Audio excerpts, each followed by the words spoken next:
অন্যান্য সময়ের তুলনায় বর্ষার এই সময়টা পাখির জন্য খুবই কঠিন একটা সময়। এই সময় অনেকের পাখির ঠান্ডা লাগা থেকে শুরু করে বিভিন্ন ধরনের রোগবালাই হয়ে থাকে। আবার এই সময় অনেক পাখি মারাও যায়। তো এই কারণেই আজকের এই ভিডিওটিতে আপনি জানতে চলেছেন বর্ষাকালে পাখিকে সুস্থ রাখার উপায়। কিভাবে আপনার পাখিকে ঠান্ডা লাগার হাত থেকে বাঁচাবেন। তো আসুন বিষয়গুলো জেনে নেওয়া যাক। এই বর্ষার হাত থেকে পাখিকে বাঁচাতে চাইলে সর্বপ্রথম আপনাকে পাখির খাঁচাটাকে এমন একটা স্থানে রাখতে হবে যেখানে কোনো রকম বৃষ্টি আসে না। আপনার পাখির গায়ে সরাসরি বৃষ্টির জল যাতে না পায় সেদিকে খেয়াল রাখবেন। অনেকে কি করেন, এরকম কোনো একটা জানালার পাশে পাখিকে রাখেন, তো এক্ষেত্রে পাখির শরীরে বৃষ্টির জল লাগতে পারে। তাই প্রথমেই পাখির খাঁচাটাকে কোনো একটা সুরক্ষিত স্থানে রাখুন। এই সময় পাখিকে সুস্থ রাখার জন্য এবং ঠান্ডা লাগার হাত থেকে বাঁচানোর জন্য তাদেরকে সপ্তাহে ৩ থেকে ৪ দিন তুলসী পাতা খেতে দেবেন। এই তুলসী পাতাটাতে প্রচুর পরিমাণে অ্যান্টিঅক্সিডেন্ট থাকে, যেটা ঠান্ডা লাগার হাত থেকে পাখিকে রক্ষা করবে। আপনি তুলসী গাছের একটা এরকম ডাল পাখিকে খেতে দেবেন।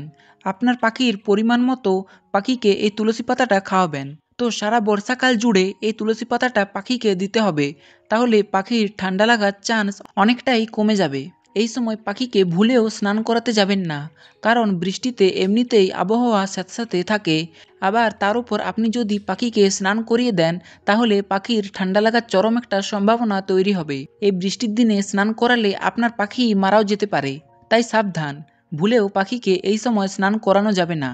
বৃষ্টির এই সময়টাতে পাখিকে সুস্থ রাখতে তাদেরকে ভালো মানের সিড মিক্স খাবার দিতে হবে। খাবারগুলো ভালোভাবে পরিষ্কার করে তারপর পাখিকে খেতে দেবেন, কারণ পাখির খাবারেও ভাইরাস থাকতে পারে আর এই ভাইরাস পাখির শরীরকে আরও ক্ষতিগ্রস্ত করে দিতে পারে। এছাড়া যতটা পারবেন শাকসবজি অ্যাভয়েড করার চেষ্টা করুন। এতে পাখির পেট খারাপের কোনো ঝুঁকি থাকবে না আর আপনার পাখিগুলো সুস্থ সবল থাকবে। পাখিকে এই সময় সুস্থ রাখতে হলে খাঁচাটাকে পরিষ্কার রাখা খুবই দরকার। যতটা পারবেন পাখির খাঁচাকে পরিষ্কার রাখার চেষ্টা করুন। এখন যেহেতু আবহাওয়া স্যাঁতস্যাঁতে, তাই পাখিকে শুকনো জায়গাতে আর খাঁচাটাকে ভালোভাবে পরিষ্কার রাখতে হবে। তাই পাখিকে অতি অবশ্যই তুলনামূলক একটু শুষ্ক জায়গাতে রাখুন। এতে করে পাখিগুলো সুস্থ থাকবে। মানে আপনাকে এই সময় একটু হাইজিন মেনটেন করতে হবে।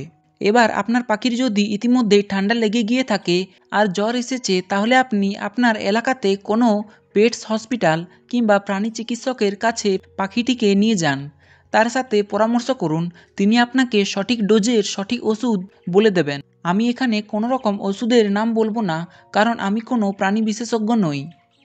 তো যাই হোক, এই ছিল বিস্তারিত ভিডিওটি ভালো লাগলে চ্যানেলটিকে সাবস্ক্রাইব করে দেবেন।